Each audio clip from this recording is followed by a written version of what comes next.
नमस्कार दोस्तों, स्वागत है स्टडी फॉर जुडिशरी चैनल में। कल जो पेपर हुआ है उत्तराखंड सिविल जज का, हम लॉ वाले क्वेश्चन पेपर का आंसर की देख लेते हैं। टोटल 150 क्वेश्चन आए थे।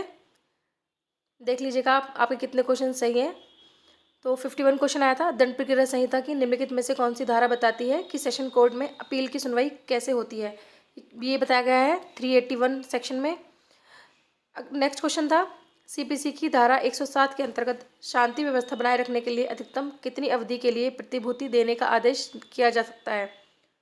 तो यह है 1 वर्ष के लिए। सी है इसका सही उत्तर। अगला है, दंड प्रक्रिया संहिता की निम्नलिखित में से कौन सी धारा अपील के संक्षिप्तः खारिज करने से संबंधित है? तो इसका जो राइट आंसर है वो है 384। नेक्स्ट है, दंड प्रक्रिया संहिता की निम्नलिखित में से कौन सी धारा अपीलीय न्यायालय की शक्ति से संबंधित है? ये है 386। देखो, मैंने जो आपको लास्ट ईयर के पेपर करवाए थे, अपने चैनल पे अपलोड किए थे, उसके बहुत सारे क्वेश्चन हैं जो फंसे हैं। मैंने पहले ही बोला था कि क्वेश्चन रिपीट होते हैं। अगर आपने उन वीडियो को देखा है तो आपको क्वेश्चन ज़रूर मिले होंगे। आईपीसी के, सीआरपीसी के, मतलब हर सब्जेक्ट के आए हैं। जितने भी सब्जेक्ट हैं ना उसमें सभी के आए हैं। एविडेंस के बहुत क्वेश्चन रिपीट हुए थे, हिंदू लॉ के रिपीट हुए थे।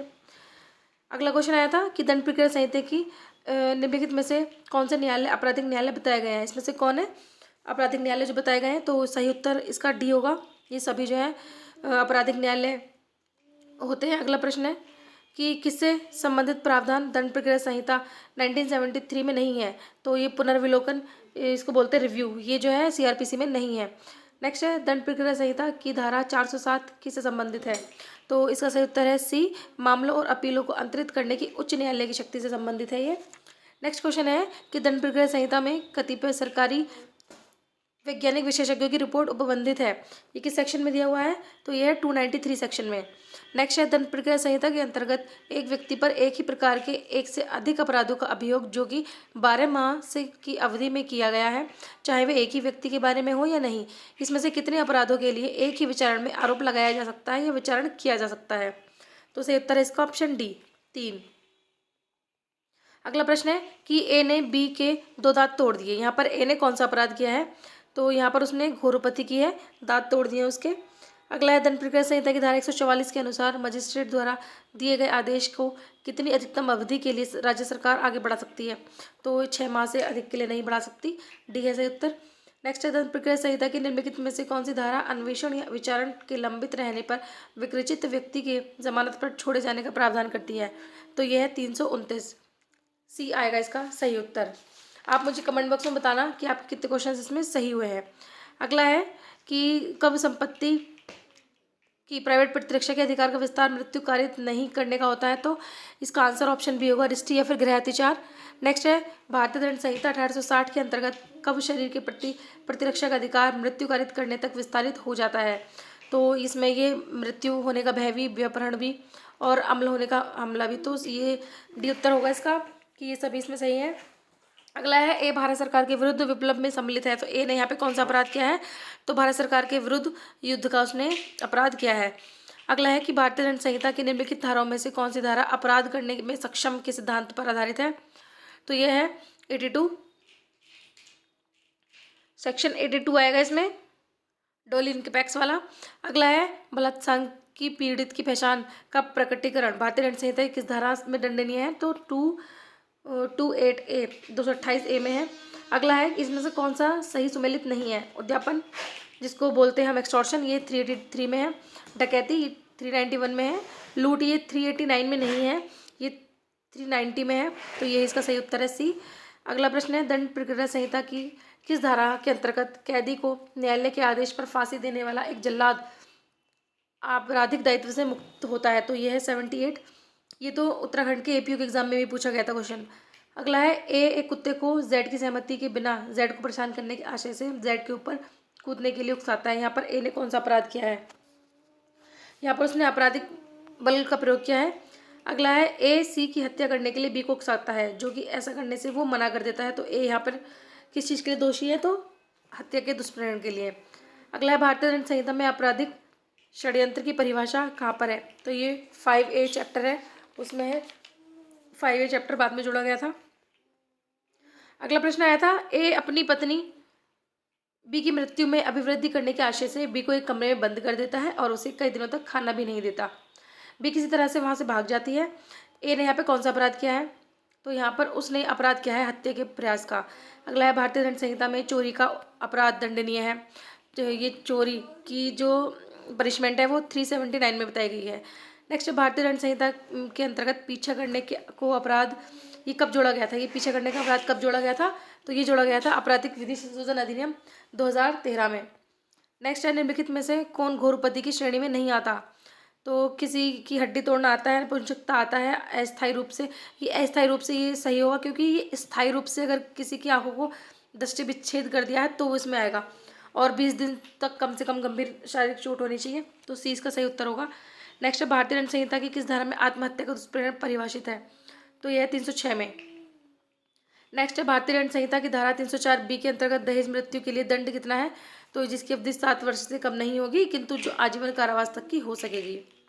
नेक्स्ट क्वेश्चन था, ये आपको मैचिंग करना था कि बलवा कहाँ पर है और दंगा कहाँ पर है। तो बलवा है 146 में, दंगा है 159 में, दुष्प्रेरणा है 107 में और आत्म अपराध का प्रयत्न है 511 में। सही उत्तर इसका ऑप्शन सी होगा। नेक्स्ट क्वेश्चन है भारतीय दंड संहिता 1860 में आपराधिक षड्यंत्र परिभाषित है। किस सेक्शन में है आपराधिक षड्यंत्र? तो ये है 120 ए में। अगला प्रश्न है, ए दीवार से घिरे हुए स्थान में जेड को प्रवेश कराकर जेड को उसमें ताला लगाकर बंद कर देता है। ए यहाँ पर किस चीज़ के लिए दोषी होगा? तो ये सदोष परिरोध के लिए दोषी यहाँ पर होगा। अगला है, ए एक जमींदार भाटक देने को विवश करने के लिए अपनी रैयत को यातना देता है। मतलब यहाँ पर जो है एक जमींदार जो है वो रेंट लेने के लिए अपने रैयत को टॉर्चर करता है। तो यहाँ पर ए ने कौन सा अपराध किया है, किस सेक्शन के थ्रू? तो ये सेक्शन है 330 के थ्रू उसने अपराध किया है। अगला प्रश्न है, भारतीय दंड संहिता 1860 की धारा 53 ये 53 है, इसमें कितने प्रकार के दंड बताए हैं? तो 5, वैसे इसमें 6 थे लेकिन ये जो काले पानी की सजा उसको हटा दिया तो टोटल 5 ही हैं। नेक्स्ट आया था भारतीय दंड संहिता 1860 की धारा 376 डी के अंतर्गत सामूहिक बलात्कार के लिए कौन सी सजा है? तो इसमें है सजा कठोर कारावास जो कि 20 वर्ष से कम नहीं होगी किंतु आजीवन कारावास तक विस्तारित की जा सकती है। अगला क्वेश्चन आया था कि निम्नलिखित में से किस वाद में भारतीय दंड संहिता 1860 की धारा 303 को असंवैधानिक घोषित किया था? तो ये किया था मिट्टू बनाम पंजाब राज्य में। अगला है, बी जो कि एक लोक सेवक है, ए रिश्वत की प्रस्तावना करता है, बी उस रिश्वत को प्रतिग्रहित करने से इनकार कर देता है। तो यहाँ पर उसने भारतीय दंड संहिता के अनुसार कौन सा अपराध किया है? तो ये है 116, इसमें इसको दंडित किया जाएगा। नेक्स्ट है भारतीय दंड संहिता में अभिध्याजक को संशय देना उपबंधित है। ये किस सेक्शन में है? मतलब ये है हार्बरिंग वाला। ये किस में है? ये आएगा 136 में। नेक्स्ट है, ए एक बक्से में जो जेड का है इस आशय से आभूषण रखता है कि वे उस बक्से में पाए जाएं और ऐसी परिस्थिति में जेड को चोरी के दोषसिद्ध ठहराया जाए। तो यहाँ पर उसने कौन सा अपराध किया है? इसने मिथ्या साक्ष्य गढ़े हैं यहाँ पर। नेक्स्ट है, भारतीय दंड संहिता में उपेक्षापूर्ण कार्य जिससे जीवन के लिए संकटपूर्ण रोग का संक्रमण फैलाना संभाव्य हो, ये किस सेक्शन में है? तो ये दिया गया है 269 में। डी सही उत्तर है इसका। नेक्स्ट क्वेश्चन था, भारतीय दंड संहिता में जीवन की परिभाषा कहाँ पर है? ये 45 में। और डेफिनेशन वाले पोर्शन से बहुत आए, मतलब डायरेक्ट क्वेश्चन तो इसमें बहुत आए हैं जो सीधे आईपीसी से आए थे। अगला था कि इसमें 41 सेक्शन में क्या है? तो विशेष विधि है यहाँ पर, स्पेशल लॉ। नेक्स्ट है, ए बी को उकसाता है कि वह जेड की हत्या करने के लिए सी को उकसाए, बी तदनुसार सी को जेड की हत्या करने के लिए उकसाता है और तत्पश्चात सी ऐसे उकसाने का अपराध कर देता है। यहाँ पर हत्या के अपराध के लिए कौन दोषी है? तो इसमें ए बी सी तीनों ही दोषी हैं। अगला है, निम्नलिखित में से कौन भारतीय दंड संहिता की धारा 378 के अंतर्गत चोरी के अपराध का आवश्यक तत्व है? तो ये है बेईमानी से। उसमें लिखा हुआ है 378 में कि बेईमानी से सामान को इधर से उधर हटाया गया हो। ठीक है। अगला है, भारतीय दंड संहिता के अंतर्गत जो न्यायालय है वो कहाँ पर है? ये डेफिनेशन इसकी 20 में डिफाइन है। नेक्स्ट क्वेश्चन है, ए ऐसे नगों को जिससे वह जानता है कि वो हीरे नहीं है हीरे के रूप में गिरवी रखता है। जेड ने शासक प्रवंचना करता है और तदनुसार धन उधार के लिए जेड को बेईमानी से उत्प्रेरित करता है। यहाँ पर उसने भारतीय दंड संहिता में यहाँ पर ए ने कौन सा अपराध किया है? तो ये उसने चीटिंग की है। अगला है, भारतीय दंड संहिता की धारा 489 ए से संबंधित है। तो ये करेंसी नोटों और बैंक की कूटकरण से संबंधित है। अगला प्रश्न है, ए जेड की जेब में हाथ डालकर जेड की जेब से कुछ चुराने का प्रयत्न करता है। जेड की जेब में कुछ न होने के परिणाम स्वरूप ए अपने प्रयत्न में असफल हो जाता है, तो यहाँ ए किस चीज़ के लिए दोषी होगा, तो उसने चोरी का प्रयत्न किया है, भले ही चोरी नहीं हुई है लेकिन उसने प्रयत्न किया था। अगला है सीपीसी में प्रतिनिधिवाद वर्णित है, ये कहाँ पर वर्णित है, तो ये दिया गया आदेश 1 नियम 8 में। नेक्स्ट है सीपीसी के अंतर्गत मुजरा करने का नियम कहाँ पर वर्णित है, तो इसका सही आंसर जो है ऑप्शन बी है, आदेश 8 नियम 6 में। अभिवचन से क्या तात्पर्य है, अभिवचन क्या होते हैं, तो ये वाद पत्र होते हैं और लिखित कथन होते हैं, तो सही उत्तर है ऑप्शन ए और बी दोनों होगा। नेक्स्ट है सीपीसी के अंतर्गत एक पक्षीय अज्ञाप्ति को रद्द करने के लिए प्रतिवादी आवेदन कर सकता है, तो किस सेक्शन में आएगा ये आएगा आदेश 9 नियम 13 में, बी इसका सही उत्तर होगा। नेक्स्ट है रेस जुडिकेटा, पूर्व न्याय रोकता है, ये वाद के दायर को रोकता है ये। अगला है निम्नलिखित में से सीपीसी की किस धारा में न्यायाधीश की डेफिनेशन है, तो ये है 2(8) में न्यायाधीश की डेफिनेशन है। नेक्स्ट है भारतीय दंड संहिता के अंतर्गत बैंक कार पर किया गया चेक क्या होगा, तो ये डॉक्यूमेंट्स होते हैं, ऑप्शन ए इसका सही उत्तर था। अगला है सीपीसी की धारा 22 क्या उपबंधित करती है, तो ये जंगम संपत्ति से संबंधित है, ये मूवेबल प्रॉपर्टी डिफाइन करती है, सेक्शन 22। नेक्स्ट क्वेश्चन है कि सीपीसी के अंतर्गत गार्निशी, इसका मतलब क्या होता है गार्निशी का, तो ये निर्णीत ऋणी का ऋणी होगा, ये जजमेंट डेप्टर ये होगा।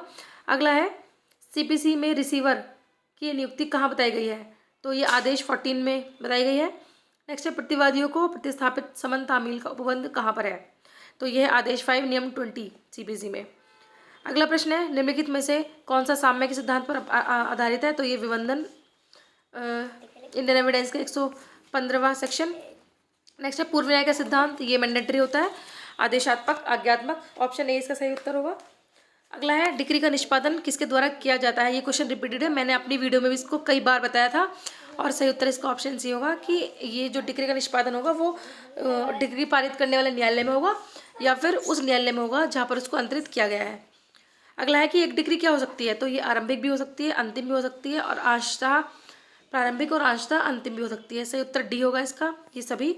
नेक्स्ट है स्थावर संपत्ति से संबंधित वाद दायर किया जा सकता है एक ऐसे न्यायालय में जिसकी स्थानीय अधिकारिता के अंतर्गत क्या आएगा, तो देखिए इसमें वैसे तो ऐसा होना चाहिए कि संपत्ति कहाँ जहाँ स्थित है वहाँ पर, लेकिन मेरे हिसाब से इसका आंसर डी होना चाहिए कि जहाँ पर प्रतिवादी निवास करता हो या वो व्यापार करता हो या जहाँ संपत्ति हो।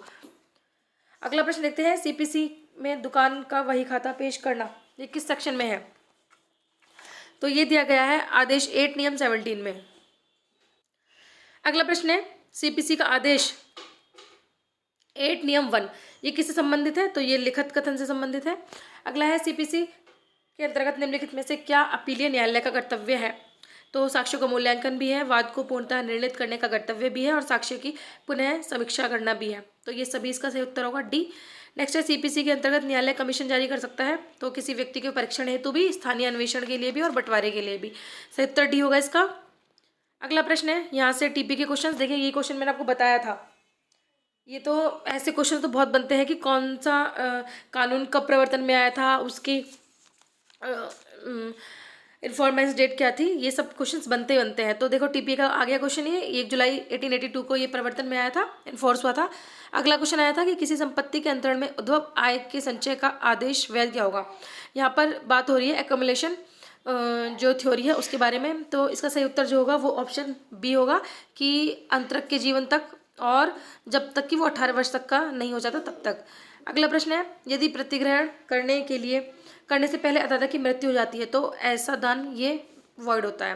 नेक्स्ट है संपत्ति अंतरण अधिनियम 1882 की धारा 137 के लागू होने से निम्नलिखित में से कौन से अभिलेख को बाहर रखा गया है, तो ये केवल शेयर को भी और विनिमय बिल दोनों को ही, मतलब शेयर्स और एक्सचेंज ऑफ बिल इन सबको ही अलग रखा गया है, बिल ऑफ एक्सचेंज, तो सही उत्तर इसका ऑप्शन सी होगा, ए और बी दोनों। अगला है टीपीए के अंतर्गत निहित हित वेस्टेज इंटरेस्ट, ये किसमें है, तो अंतरक की अगर मृत्यु हो जाती है तो भी विफल हो जाएगा, और अंतरिति की मृत्यु हो जाती है तो भी विफल हो जाएगा, तो सही उत्तर इसका ऑप्शन सी होगा, ये दोनों। अगला है कि इसमें से कौन है जो स्थावर संपत्ति के अंतर्गत आते हैं, तो देखो जो ऐसी भूमि में मूलित ऐसे पेड़ या झाड़ियाँ जो कि मूवेबल नहीं हो तो वो स्थावर संपत्ति के अंतर्गत आते हैं। अगला है कि बी को ए कोई खेत पट्टे पर इस शर्त पर देता है कि वह 1 घंटे में 100 मील पैदल चले, तो ये पट्टा यहाँ पे क्या होगा, देखिए मेरे हिसाब से ये पट्टा यहाँ पे शून्यकरण होगा, क्योंकि ये जो शर्त है जो कंडीशन है वो तो वॉइड है, वो तो वॉइड है कंडीशन, लेकिन अगर वो ट्रांसफ़र किया गया है तो वो ट्रांसफ़र वैलिड होगा। ठीक है, आप मुझे बता सकते हैं इसका आपके हिसाब से क्या होगा। मेरे हिसाब से शून्यकरण होना चाहिए। वैसे शून्य मेरे हिसाब से इसलिए नहीं होना चाहिए क्योंकि पट्टा ट्रांसफ़र तो हुआ है, जो ट्रांसफ़र हुआ है वो वैलिड है, लेकिन वो कंडीशन वॉइड है। अगला है कि संपत्ति अंतरण अधिनियम की धारा 3 में स्थावर संपत्ति में क्या नहीं है।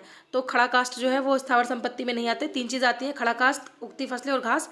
अगला है कि टीपीए की धारा 52 किससे संबंधित है। तो ये कपटपूर्ण अंतराल से संबंधित है, ये फ्रॉडुलेंट से संबंधित है ये 52। अगला है कि इनमें से कौन सा अनुयोज्य दावा नहीं है। ये क्वेश्चन भी मैंने आपको बताया था अपने जो मैंने क्लासेस ली उसमें बताया था, कई बार बनाया ये क्वेश्चन, इस बार भी बन गया कि जो अंत्यकालीन लाभ होता है मेंस प्रॉफिट, ये अनुयोज्य दावा नहीं होता। अगला है कि संपत्ति अंतरण अधिनियम की धारा 63 किससे संबंधित है। तो ये है बंधक संपत्ति की अनुवृद्धि से। अगला हिंदू विधि के क्वेश्चन आए थे। हिंदू विधि के भी बहुत सारे क्वेश्चन आए थे जो मैंने आपको पढ़ाए थे। अगर आपने मेरी वीडियो देखी है तो आप खुद समझ जाएंगे कि कितने क्वेश्चन फंसे हैं। जैसे कि यही वाला क्वेश्चन मैंने बताया था आपको कि ये दाम्पत्य अधिकार को प्रतिस्थापन किस सेक्शन में है। तो सेक्शन 9 और 10 अच्छे से समझाया था मैंने। ये भी बताया था मैंने कि धारा 2 में हिंदू की परिभाषा में कौन नहीं आता है। तो ये पारसी होते हैं, ये नहीं आते। अगला क्वेश्चन आया था कि हिंदू अप्राप्त वैधता और संरक्षण अधिनियम 1956, ये Hindu minority and guardianship act है। इसकी धारा 13 के अंतर्गत एक हिंदू माइनर के लिए संरक्षक नियुक्त या घोषित करते समय प्रमुख विचारण किस बात पर होता है। तो ये इस चीज़ पे होता है कि वेलफेयर ऑफ माइनर, उस सबसे पहले उसके बारे में सोचा जाता है।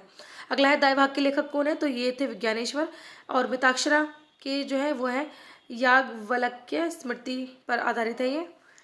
अगला है हिंदू विवाह अधिनियम के अंतर्गत कन्या अगर गर्भवती है, ये भी मैंने आपको बताया था, सेक्शन 13 का था ये, कि जब मैंने आपको तलाक के आधार बताए थे, तो अगर स्त्री प्रेग्नेंट है तो ये ऐसे विवाह को शून्यकरण बना दी जाती है। मतलब चाहे तो उसको वैलिड कर ले, चाहे तो फिर उसको वॉइड करते, इसलिए वो शून्यकरण का एक आधार होता है। अगला है संपत्ति अंतरण अधिनियम की धारा 6 के अंतर्गत निम्नलिखित में से कौन संपत्ति अंतरित नहीं की जा सकती। ये क्वेश्चन भी बताया था मैंने। इसका ऑप्शन डी है। ये जो पेंशन्स होती है ये भी ट्रांसफर नहीं होंगी, भरण पोषण ये भी ट्रांसफर नहीं होता, और उत्तराधिकारी की संभावना ये भी ट्रांसफर नहीं होती है। तो डी आंसर है। सेक्शन 6 में वही बताया गया है कि कौन सी संपत्ति को हम अंतरित नहीं कर सकते। अगला है अजन्मे व्यक्ति के फायदे के लिए संपत्ति का सीधे अंतरण यहाँ पर क्या होगा। तो ये देखो ये शून्य होगा। क्यों? क्योंकि जो है पहली बात तो अजन्मा व्यक्ति जो भी जन्म ही नहीं लिया है तो उसका तुम सीधे ट्रांसफ़र कैसे कर सकते हो। इसका तो वैसे भी इनडायरेक्ट ट्रांसफ़र है इसमें, तो ये शून्य होगा। बी इसका सही उत्तर होगा। अगला प्रश्न देखते हैं। अगला प्रश्न आया था कि हिंदू विवाह उत्तराधिकारी अधिनियम के अंतर्गत यदि एक हिंदू पुरुष एक से अधिक विधवा छोड़कर मर जाता है तो क्या होगा। तो सभी विधवाएं जो है संयुक्त रूप से एक वर्ग में वर्णित अन्य उत्तराधिकारियों के बराबर एक हिस्सा प्राप्त करेंगी। नेक्स्ट क्वेश्चन आया था, ये भी मैंने बताया था आपको, रजिस्ट्रेशन कहाँ पर है, हिंदू मैरिज एक्ट में रजिस्ट्रेशन कहाँ पर है। तो सेक्शन 8 में है। अगला है हिंदू विवाह अधिनियम 1955 की किस धारा के अंतर्गत रूढ़िगत तलाक को बचाकर रखा गया है। तो यह है 29(2) में। नेक्स्ट है हिंदू दत्तक एवं भरण पोषण अधिनियम 1956 के अंतर्गत एक दत्तक लिए जाने वाले बच्चे की आयु मान्य रूढ़ि के अभाव में पूरी होनी चाहिए। तो वो 15 वर्ष तक की तो कम से कम होनी चाहिए। अगला प्रश्न है हिंदू अपर्याप्तता और संरक्षता अधिनियम 1956 के अंतर्गत एक हिंदू अवयस्क विवाहित लड़की का नैसर्गिक संरक्षक कौन होगा। यहाँ पर कौन होगा, तो ये उसका पति होगा। ऑप्शन ए इसका सही आंसर होगा। नेक्स्ट है हिंदू लॉ के अनुसार निम्नलिखित में से कौन भरण पोषण पाने के लिए अधिकृत नहीं है। तो यहाँ पर एक ऐसी पत्नी जो अब हिंदू नहीं रही है तो वो भरण पोषण प्राप्त नहीं कर सकती।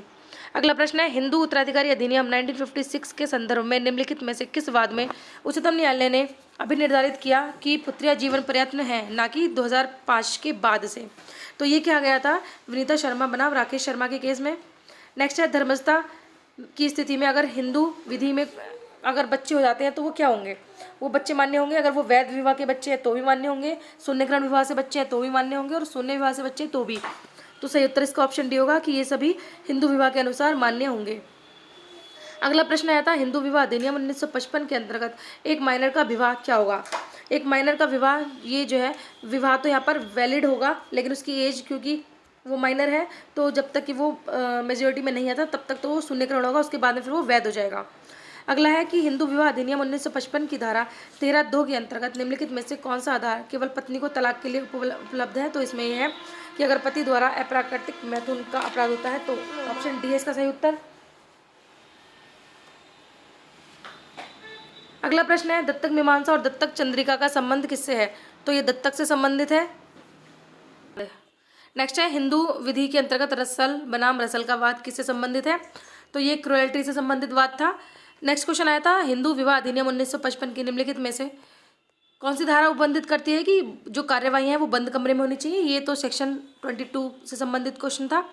नेक्स्ट है, सुन्नी विधि मान्यता नहीं रखता है, तो ये अगर मुता अस्थायी विवाह जो होता है उसको मान्यता नहीं देता। अगला है कि 4 पत्नियों के रहते हुए एक मुस्लिम अगर 5वीं शादी कर लेता है तो ऐसा विवाह जो है ये अनियमित कहलाता है। नेक्स्ट है, मुस्लिम विवाह विच्छेद अधिनियम 1939 की धारा 4 के अनुसार एक मुस्लिम पत्नी का धर्म परिवर्तन अगर हो जाता है तो वो स्वयं में उस विवाह का विच्छेदन नहीं करता है। अगला है कि मुस्लिम विवाह के अंतर्गत निम्नलिखित में से कौन सा वैध यानी कि हिबा के लिए आवश्यक नहीं है? तो ऐसे दान को लिखित दस्तावेज में प्रमाण देने की आवश्यकता नहीं है।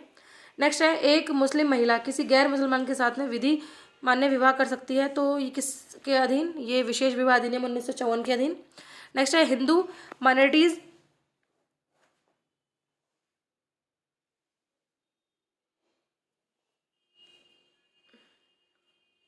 एंड गवर्नरशिप एक्ट 1956 इसकी धारा 11 के अनुसार अगर कोई एक हिंदू माइनर की संपत्ति का वहन करने के लिए अधिकृत नहीं है, इसमें से कौन?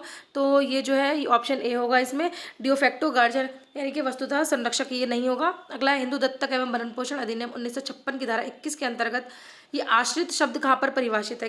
तो ये सभी जो है आश्रित होंगे, पिता भी, माता भी और ऐसी विधवा जिसका पुनर्विवाह नहीं हुआ। अगला क्वेश्चन देखते हैं कि जब एक व्यक्ति एक या एक से अधिक पुत्रिया, पुत्र की पुत्रिया, बिना पुत्र या पुत्र के मर जाता है तो ऐसे पिता का मुस्लिम उत्तराधिकारी भाग कौन होगा? 1/6 केवल। अगला प्रश्न आया था, निम्नलिखित में से कौन सा मुस्लिम विधि के अंतर्गत एक वक्फ का वैध उद्देश्य नहीं है? तो एक पूर्ण अजनबी के हक के लिए किया गया वक्फ ये वैध उद्देश्य नहीं है। नेक्स्ट है, माता और विधवा का सुन्नी उत्तराधिकार विधि के अंतर्गत अधिकतम भाग इसमें से क्या होगा? तो ये ऑप्शन ए 1/3 और 1/4 होना चाहिए। अगर आप इस पर डाउट है, वैसे मुझे आप सही इसका उत्तर क्या होगा बता सकते हैं।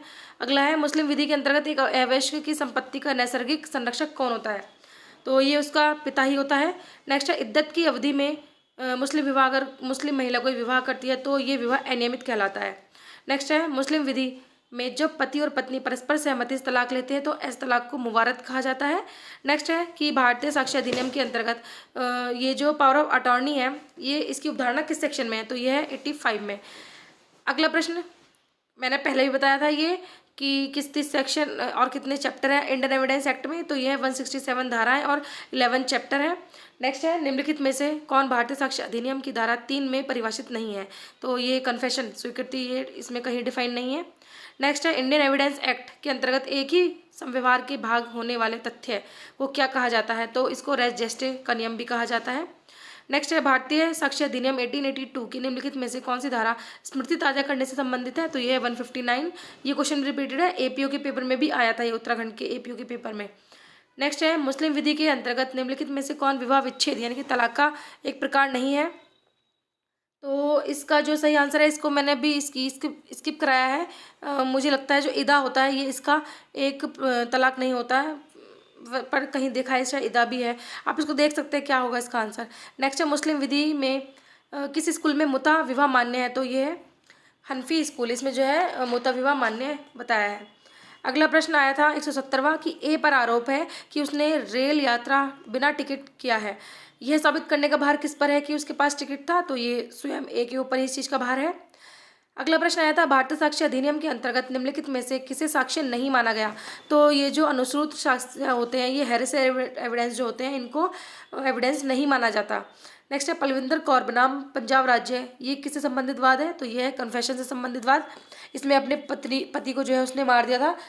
अगला प्रश्न है कि भारतीय साक्ष्य अधिनियम की निम्नलिखित में से कौन सी धारा अन्यंत्र उपस्थिति से संबंधित है? तो यह है धारा 11। वे तथ्य जो अन्यथा सुसंगत नहीं है वो 11 में आते हैं।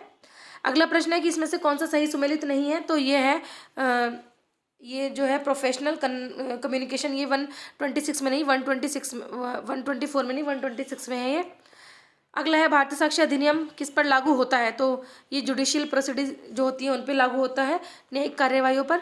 अगला है बोलने में असमर्थ एक साक्षी अपना साक्ष्य खुले न्यायालय में लिख कर देता है, इस प्रकार दिया गया साक्ष्य क्या समझा जाएगा, तो ऐसे साक्ष्य को हम मौखिक साक्ष्य कहते हैं, ओरल एविडेंस।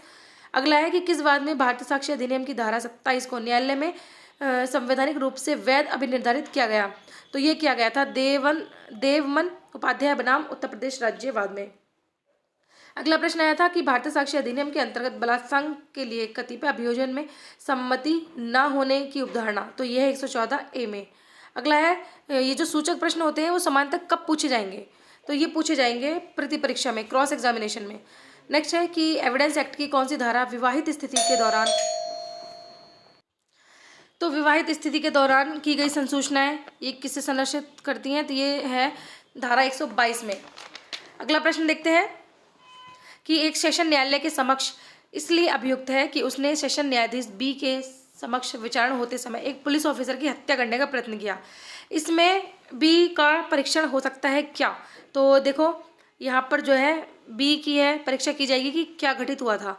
अगला है कि एक मुवक्किल ए अटॉर्नी बी से कहता है कि मैंने कूट रचना की है और मैं चाहता हूं कि मेरी प्रतिरक्षा करें, तो यहाँ पर ये जो कम्युनिकेशन है प्रोफेशनल इसके अंतर्गत संरक्षित होगा या नहीं, तो देखिए ये बिल्कुल संरक्षित होगा, ऑप्शन डी है प्रोटेक्शन फ्रॉम डिस्क्लोजर ये होगा। अगला है कि भारतीय साक्ष्य अधिनियम की निम्नलिखित में से कौन सी धारा उन दस्तावेजों या इलेक्ट्रॉनिक अभिलेखों के पेश किए जाने से संबंधित है जिन्हें कोई दूसरा व्यक्ति जिसका उन पर कब्जा है पेश करने से इनकार कर सकता है, सही उत्तर होगा इसका ऑप्शन बी 131। अगला है कि किसी तथ्य को साबित करने के लिए कितने साक्ष्यों की आवश्यकता होती है, तो देखो इसमें कोई स्पेसिफिक उसकी विटनेसेस की कोई ज़रूरत है ही नहीं, ठीक है। ऑप्शन ए है कि कोई विशिष्ट संख्याओं की साक्ष्यों की इसमें कोई संख्याओं की ज़रूरत नहीं है, कितने भी हो सकते हैं वो 1 2 3 4 कितने भी। अगला है कि एविडेंस एक्ट की किस धारा के अंतर्गत प्रश्न करने या पेश करने का आदेश देने की न्यायाधीश की शक्ति है। आपको बताया था मैंने कि न्यायाधीश को कुछ शक्तियाँ दी गई हैं, तो ये 165 में है। अगला है कि दंड प्रक्रिया संहिता में अपराधों का वर्गीकरण किया गया है, ये फर्स्ट शेड्यूल है उसमें बताया गया है, ये भी क्वेश्चन कराया था मैंने आपको।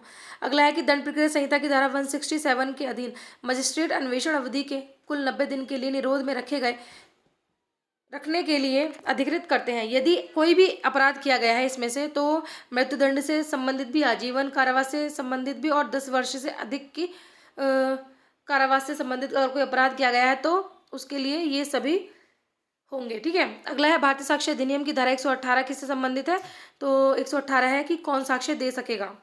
अगला है कि रणजीत शाह बनाम श्रीमती सोहा शाह, ये वाद 2016 का था, तो किससे संबंधित है, ये है डीएनए परीक्षण से संबंधित बात था। अगला प्रश्न देखते हैं। अगला प्रश्न आया था कि सीआरपीसी के अंतर्गत 482 में अंतर्निहित शक्ति का प्रयोग किया जा सकता है, तो ये किया सकता है केवल हाईकोर्ट के द्वारा। नेक्स्ट है दंड प्रक्रिया संहिता की धारा 460 के अंतर्गत निम्नलिखित में से कौन सी अनियमितता कार्यवाही को दूषित नहीं करती, तो यह है धारा 94 दंड प्रक्रिया संहिता के अंतर्गत ये सर्च वारंट को जारी करना। नेक्स्ट है सीआरपीसी के अंतर्गत मजिस्ट्रेट द्वारा कोई सेशन कोर्ट को सुपुर्द किया सकता है कोई मामला, मतलब मजिस्ट्रेट के द्वारा कोई भी सत्र न्यायालय को मामला सुपुर्द कर दिया जाएगा, ट्रांसफर करना है, तो ये किया जाएगा धारा 209 से 323 तक। अगला है दंड प्रक्रिया संहिता के अंतर्गत पुलिस डायरी क्या है, तो पुलिस डायरी जो है ये 172 के अंतर्गत अन्वेषण कार्य का अभिलेखित करती है, मतलब इन्वेस्टिगेशन स्टार्ट हो गई है, अब वो जो इन्वेस्टिगेट करते रहेंगे अपनी इस पुलिस डायरी में नोट करते रहेंगे। अगला है कि सीआरपीसी के अंतर्गत अविवाद सौदेबाजी से संबंधित चैप्टर जो है वो कब आया था, तो ये आया था 2006 से। अगला है कि सीआरपीसी की धारा 357A के अनुसार जहां अपराधी का पता नहीं लग पाता वहां पीड़ित या उसके आश्रित प्रतिकर हेतु आवेदन कर सकते हैं। इस संदर्भ में राज्य या फिर जिला विधिक सेवा प्राधिकरण को किस अवधि तक की सीमा के भीतर जांच पूरी कर लेनी चाहिए, तो यहाँ पर 2 महीने के अंदर अंदर जो है जांच पूरी कर लेनी चाहिए जहाँ पर आश्रित प्रतिकर वाला मामला आ जाए। अगला है कि दंड प्रक्रिया संहिता की निम्नलिखित धाराओं में से कौन सी धारा सामान्यतः जनता द्वारा कुछ अपराधों की सूचना पुलिस को देने का दायित्व विहित करती है, तो ये 39 है। अगला है कि सीआरपीसी की धारा 58 के अंतर्गत पुलिस थाने का बाहर साधक अधिकारी वारंट के बिना गिरफ्तार किए गए सभी व्यक्तियों को इनकी रिपोर्ट किसको भेजेगा, तो ये भेजता है जिला मजिस्ट्रेट डीएम को। अगला है सीआरपीसी की निम्नलिखित धाराओं में से कौन सी धारा मिथ्या साक्ष्य देने पर विचारण के लिए संक्षिप्त प्रक्रिया से संबंधित है, तो यह है 344। अगला है कि पीड़ित की डेफिनेशन कहाँ पर है, तो ये 2WA में है। और ये लास्ट क्वेश्चन आया था कि दंड प्रक्रिया संहिता 1973 की किस धारा के अंतर्गत साक्षी की भावभंगिमा के बारे में मजिस्ट्रेट को टिप्पणी अभिलिखित करने का उपबंध है? तो ये दिया गया है 280 में। मैंने आपको 2022 वाला, ये 13 मार्च वाला क्वेश्चन पेपर करवा दिया है, आप अपने आंसर्स चेक कर सकते हैं। ये मैंने जितने आपको आंसर बताए वो लगभग सारे ही सही हैं, एक दो क्वेश्चन छोटे हैं अपने जिसमें मुझे डाउट है, वो भी मैं आपको कमेंट बॉक्स में बता दूंगी। आप अपना स्कोर चेक कीजिएगा, मुझे कमेंट बॉक्स में बताइएगा कि कितना आपका स्कोर बन रहा है, फिर हम जो है इसकी कट ऑफ पर डिस्कस कर लेंगे। Thank you guys.